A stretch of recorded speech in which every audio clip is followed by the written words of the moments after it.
Hi everyone, I am Parijat Banerjee, and this is my story of trying to catch the tau particle, a mysterious entity. But first, let me ask you one of the big questions in science. It's a question that goes back at least 2,500 years to the ancient Greeks. And it's simply this: what are we made of? What are the most fundamental particles in the universe that consist of all of us, not just you, not just me, but everything that we see around us? Come with me. You may remember from school that matter is made of atoms. Of course, today we know that they are in turn made up of protons, neutrons, electrons, which are in turn made up of quarks. These are incredibly tiny. There are about 9 million billion quarks just in my kurta tonight. The newly discovered fundamental particles over the last century can now be organized into a periodic table of physics, just like the one in chemistry. We call this the standard model of particle physics. Unfortunately, this pretty picture is still not complete as it cannot explain certain things like dark matter, which makes up 25% of our universe. So I wonder, what could we do? Is there any way we could try to find these hypothetical particles out there? Well, yes, we have a lot of theories that exist, and we do our best by using the particles that we know to find these hypothetical unknown particles. Let's take one of these particles, for example, which we know about. Oh, sorry, we'll move back to that. But how do we actually go on to do this? So, scientists and engineers have built a large machine called the Large Hadron Collider at CERN in Geneva. You might remember this as the birthplace of the Higgs boson.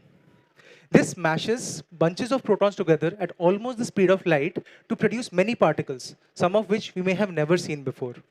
What follows the collision is actually a detective story. It's a crime scene. The stage is set. You need to identify all the possible culprits among the innocent bystanders. In particle physics, this is the challenge of detecting and identifying all these particles. Now let's come to the particle I want to talk about, which is the tau particle. This particle is nothing but just a heavier version of the electron. And the interesting thing about it is that it decays almost immediately after being produced and ends up looking similar to a lot of other particles also produced in the collisions. So how can I be sure that this particle was actually a tau? How can I be sure of that? Yeah, I'm not seeing it as a tau. But first, let me ask you a very simple question in the audience. How do you know that the person sitting next to you is not Shah Rukh Khan? Is Shah Rukh Khan in this room tonight? I guess no, right? Look around you. No. But how do you know that? How does your brain tell the difference between Shah Rukh Khan's face and other faces? Well, I don't know that. I'm just a physicist, not a neuroscientist. But what I can do is, given a lot of images of Shah Rukh Khan, I can train not just my brain to identify him, but also an algorithm. The algorithm is an extremely powerful mathematical function which can learn just like you and me. It can learn to identify important facial features such as size of eye, size of nose, size of ear. Using a weighted sum of these parameters, the algorithm can be trained to identify any celebrity. Let's do an activity. Look at this second image. I'm sure, how many of you found the second image harder to identify than the first image? Show of hands. Yeah, I see all the hands on both the sides of the stage going up. So you had a slight hiccup there before picking the correct image, right?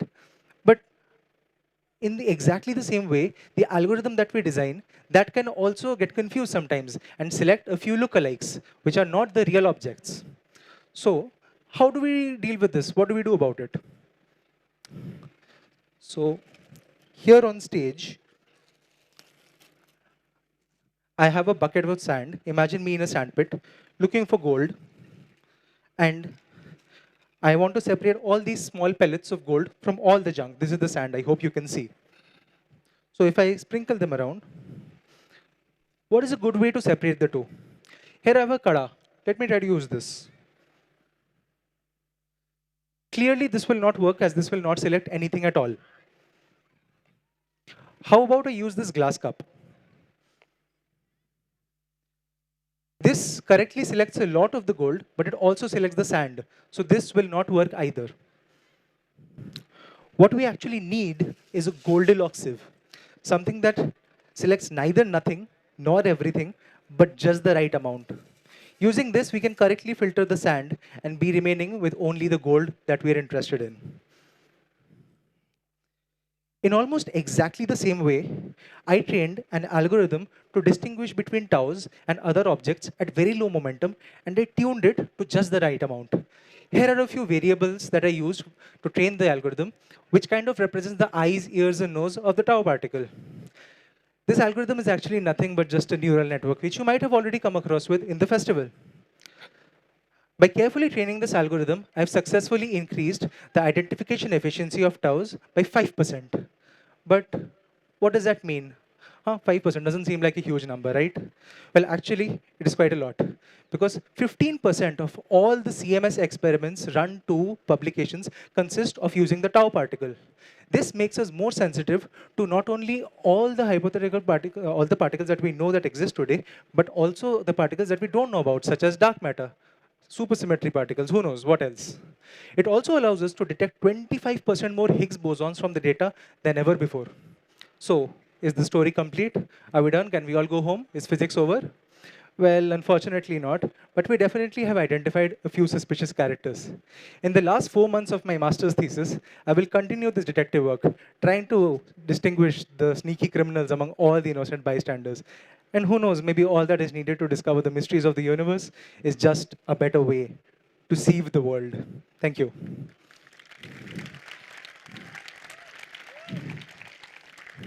Couple of quick questions. You said that you use neural networks to create your algorithm.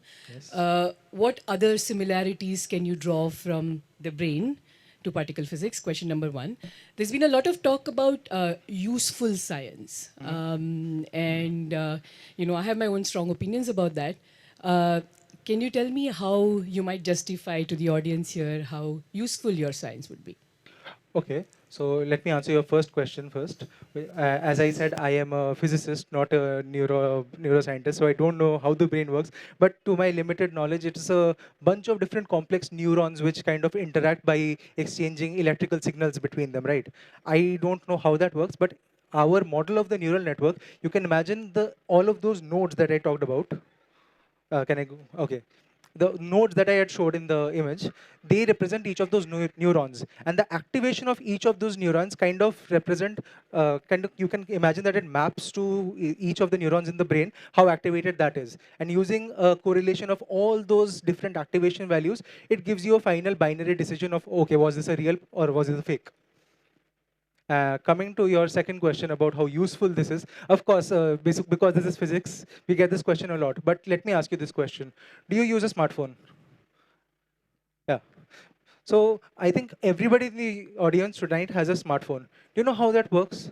The smartphone actually has a capacitive touch layer, and it is like a culmination of 100 years of knowledge. For example, the electronics that is required to operate it, that actually took a lot of amount of research. If you go into your smartphone and you open Google, what are the first three words that come out? www dot, right? What does that mean? www dot is the World Wide Web, which was created at CERN, which is where the particle physics that I'm studying was born.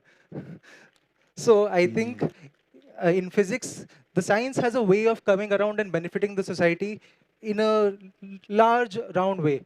And I don't know, if, I can't say any direct application to you, but I can definitely say with the examples that I have, that it will definitely benefit all of our lives in the next 50 years. Very good example. How does a smartphone work? You tell your parents कि थोड़ा दे दो पैसे भैया. All right, sir. Ma'am. So, really good presentation, Parijat. Thank you. But what crime did the tau particle commit? Why are you running? Why are you running behind it? Very good question. So, Oh, wow. How do you feel today? Huh? It's a very good question. So, as I mentioned, the tau particle is a heavier version of the electron. So, you've heard about the Higgs particle, right? Higgs boson. You might have also known that it gives you mass. It gives all particles masses. It doesn't mean that when you step on a scale, you can blame the Higgs, but that's what it is. Anyway, the tau particle is the heavier version of the electron, so it talks to the Higgs more. Now, we know that dark matter exists, the 25% of the universe, because we know that it has mass. So it must interact with the Higgs. So imagine this as a chain of tea spilling between friends in a circle. The hypothetical particle dark matter knows something. It talks to the Higgs. It tells the Higgs what the secret is. The tau particle is something that we can detect, and that talks to the Higgs, and that is how the tau becomes our probe to talk to all these particles that could exist in nature, and we have access to detect these tau particles. So if we have them, why not try to detect them as best as we can? Tau is that person in the friend circle जिसके बगैर ये friendship खत्म हो जाएगी. Yeah. Everybody has to go and tell Tau.